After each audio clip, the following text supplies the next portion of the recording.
بسم الله الرحمن الرحيم شركة مانتا وشركة isku arkayaan Pillar Working Group 6 oo ah infrastructure-ka sida loo yaqaan kaabayaasha dhaqaalaha wasaaradaha ku midaysan ayaa kulankaas ka soo wada qayb galay waa kulan bila ah oo bil walba mar la qabto marka kulanka kaas oo ahaa wasaaradaha kaabayaasha dhaqaalaha dhamaantood tabcan oo wasaaradda hawlaha guud ay lead u tahay oo ama hogaamiye ay u tahay ayaa ka soo wada qayb galay waxa kamid ah wasaaradda transportka ama wasaaradda gaadiidka wasaaradda dekedaha wasaaradda boostada isgaarsiinta iyo wasaaradda tamarta iyo biyaha ayaa kamid ah wasaaradaha halkan ku kulansan iyo tabcan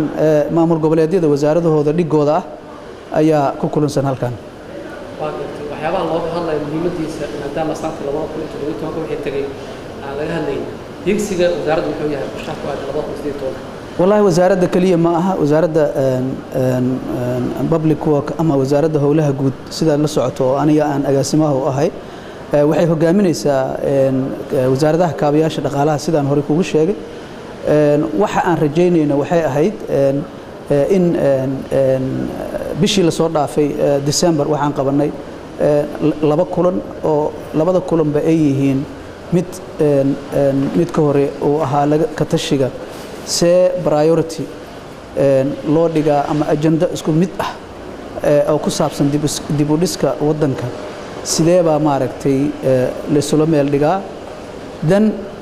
sidee baa maaragtay loo wajahaa donorskii ama dadkii naga caawin lahaa infrastructure dhismihiisa ama dalkeena dib u dhiskiisa nooga caawin lahaa in la yeesho agenda ama priority ama يعني برايورتي اسكو مid ah sideeba loo qaataa oo wasaarad kasta maxaa muhiim u ah projectyalka sanadkan national development plan ka kamid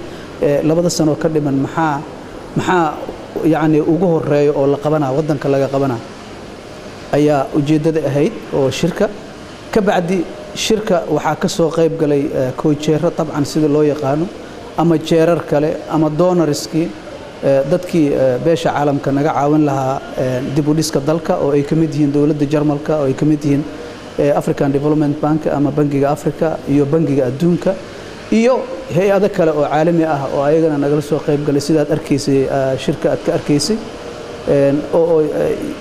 طبعا ayagana inay ogaadaan anaga priority-geena waxaad arkaysay inaan soo jamcinay work plan-keena ama waxa loo yaqaano ujeedo isku mid ah oo la rabo in maaragtay aan la hortagno beesha caalamka si ay nooga caawiyaan طبعا dib u dhiska dalka oo aad u daahay runtii طبعا waxyaabo oo faa'iido u leh wasaaradda iyo maxay ahayd dalka dib u dhiska dalka ayaa ka soo baxay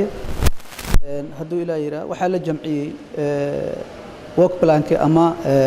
ujeedooyinka dhismaha national development plan-ka ama qorshaheena 3 sano 2 sano ka dhiman 2 sano ka dhiman labada sano ka dhiman maxaa naga tagay maxaa noo dhiman maxaa ka gaarsiin karnaa labadan sano naga dhiman inta aan andana qorshe kale oo cusub inta aan la imaanin hadda waxa la isla gartay oo la rabaa shirkan markuu dhamaado in uu ka soo baxo ujeedo isku mid ah oo wasaaradaha kaabayaasha dhaqaalaha oo dhan ay isla meel dhigeen in dib u dhiski dalka sanadkan 12 bilood maxaan qaban karnaa sanadkan 12 sanadka kalena 12 bilood maxaa yani priority noo ah kan haduu dhamaan waayo markaas uu dhameystir u noqonaa mise kana dhameystirayna kaasa marka dambe hadana qorshaha ka dhiman la dhameystira intaas la rabaa inay ka soo baxdo oo su'aalahaas ay ayagana qaataan beesha caalamkana nala qaadato goboleedyada oo yeerteen qayb ka yahay shirkan ujeedadooda xogtooda qaabkee loo aruurin doonaa qaabkee isugu yeerteen wallahi maamul goboleedyada inay fadhiyaan waxaad ka aragtaa video laano waxa waaye waxaan u yeeranaa mar walba wax kasto oo anaga go'aan aan gaarayna maamul goboleedyada inaan u wacno oo ay nala heshiiyaan oo yani fikrad isku mid ah wixii federaalka ka soo baxa ee la qaataan ayaa sembri u wacnaa consultation aan gelinaa wax walbo talooyinkaas la isku raacay consultation aan tabcan gelinay consultation-ka waa nala qaateen haddana priority-geena waxaan rabnaa inaan u bandhigno beesha caalamka si ay wax noogula qabtaan annagana aan u fulino maxay ahayd implementation-ka u yeelano waxa aad ogtihiin waxa waaye haddii aan kaabayaasha dhaqaalaha la dhisin ama dalka aan dib u dhiskiisa la bilaabin dhaqaalena ma kordhi karo yani adeegyadana si wanaagsan xataa security-da maaragtay si fiican looma sugi karo marka waxaan rabnaa arrintan inaan waxa ugu horeeyo ee la qabanayo haddana dadejin lagu daraayo inaan insha allahu ay ka soo baxdo shirkan iyo shirarka kale soo socdaba insha allah biidni illahi tacaala intaasaan rajeynayna